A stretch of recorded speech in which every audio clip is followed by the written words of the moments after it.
Le Hajj est le 5e pilier de l'islam. Un des rituels obligatoires si on en a les moyens. Alors, nous avions nos frères et sœurs, nos parents qui se préparent à aller accomplir ce rite d'une importance capitale. Nous allons vous aider à réussir ce Hajj. Pour réussir ce Hajj, il y a des conditions. La première condition que nous avions vue dans la première vidéo, c'est l'intention. Et ce qu'il faut faire pour réaliser l'intention.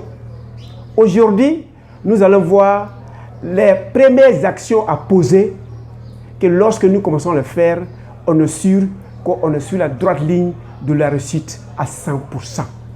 Aujourd'hui, nous parlerons de l'importance de la visite médicale.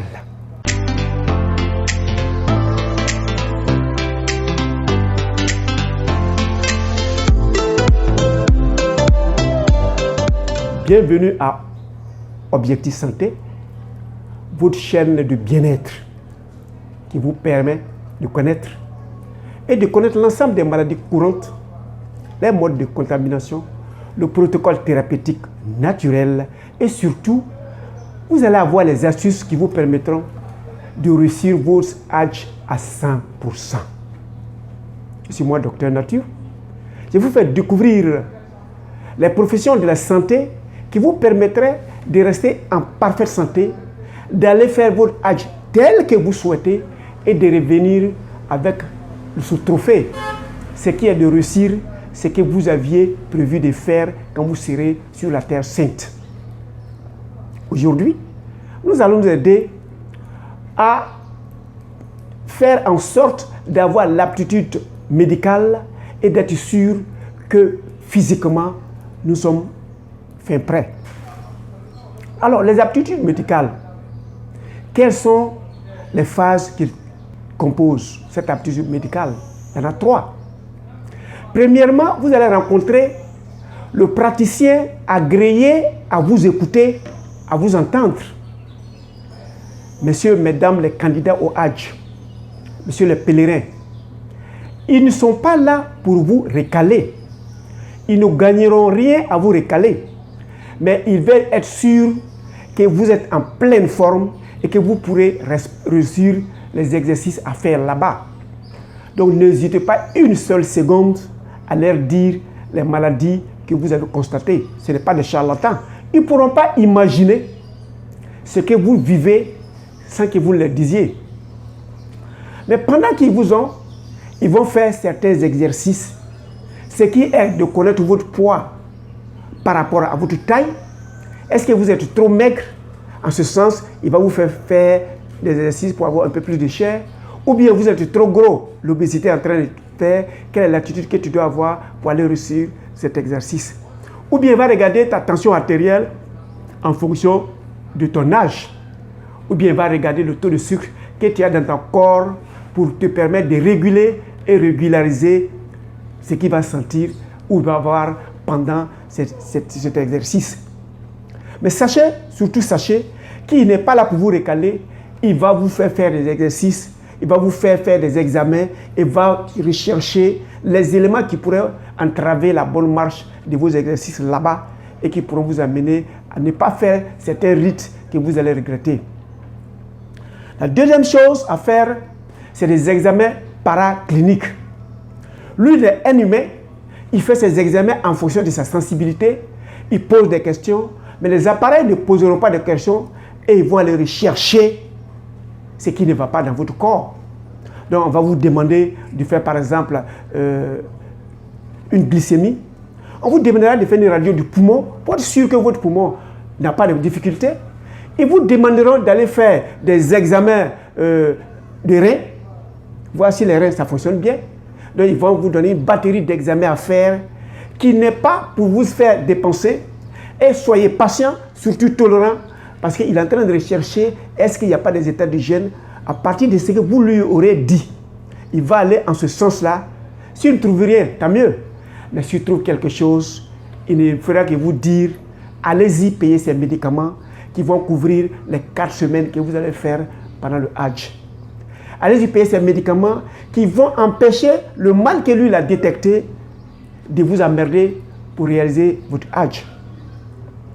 Le troisième élément, qui est un examen, un soin préventif, il va vous amener à faire certains vaccins.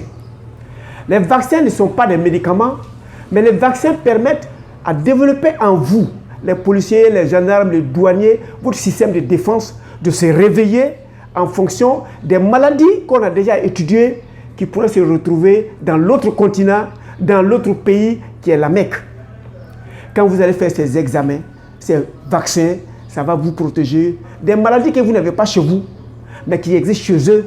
Ça va vous protéger des maladies que vous pouvez avoir en vous frottant avec l'ensemble des pèlerins. Vous êtes au moins 2 millions de personnes sur la même place. Chacun vient des continents divers, chacun vient avec sa maladie. Il faut que chacun aille, que tu aies une maladie ou pas, qu'ils arrivent à réaliser ce qu'ils ont à réaliser et puis ils reviennent. Donc, dans les vaccins, il y en a 2. Il y a des vaccins obligatoires et il y a des vaccins qu'on pourrait dire surrogatoires. Mais si vous pouvez faire tous ces vaccins, on vous demandera par exemple, est-ce que vous avez fait un examen de fièvre typhoïde ou bien de fièvre jaune? En principe, vous les avez fait avant. Maintenant, vous faites des examens de méningite, des examens des vaccins de grippe pour vous prévenir des éventuelles difficultés. Et quand vous aurez fini ces examens, il a fini sa consultation, il a fait des analyses pour voir quelques éventualités de maladies et vous fait des préventions. Et c'est après ces 3-là, il vous délivre un document qui dit « Monsieur, madame le candidat au pèlerinage, vous êtes prêt pour aller au pèlerinage. Voilà ce que j'ai trouvé qui ne va pas dans votre corps. Voilà une ordonnance. Achetez ces médicaments pendant les 4 semaines. Quand vous serez là, vous serez là-bas. Voilà comment vous devez les utiliser. » Ainsi, vous gagnez, vos parents gagnent, le mec qui a fait le traitement gagne parce que le service, le ministère de la Santé vient en profiter de ce âge-là, de voir l'état de santé d'une frange de la population et ça fera mieux et pour la Côte d'Ivoire et pour tous les pays qui ont des candidats au Hajj. Merci d'avoir écouté. Merci de vous préparer à aller faire, de rechercher l'aptitude médicale. En attendant qu'on se revoie, pour les exercices physiques que vous allez faire au Hajj, je vous demande de cliquer sur s'abonner, de cliquer sur la cloche, afin que vous ayez la 3e vidéo, vous soyez averti pour la 3e vidéo, et on vous dira quels sont les exercices physiques qu'il faut faire, et surtout qu'il faut faire vous-même, quelles que soient les difficultés que vous allez croiser, parce qu'à la sortie de ces difficultés, vous allez vous faire une remise en forme totale et pleine.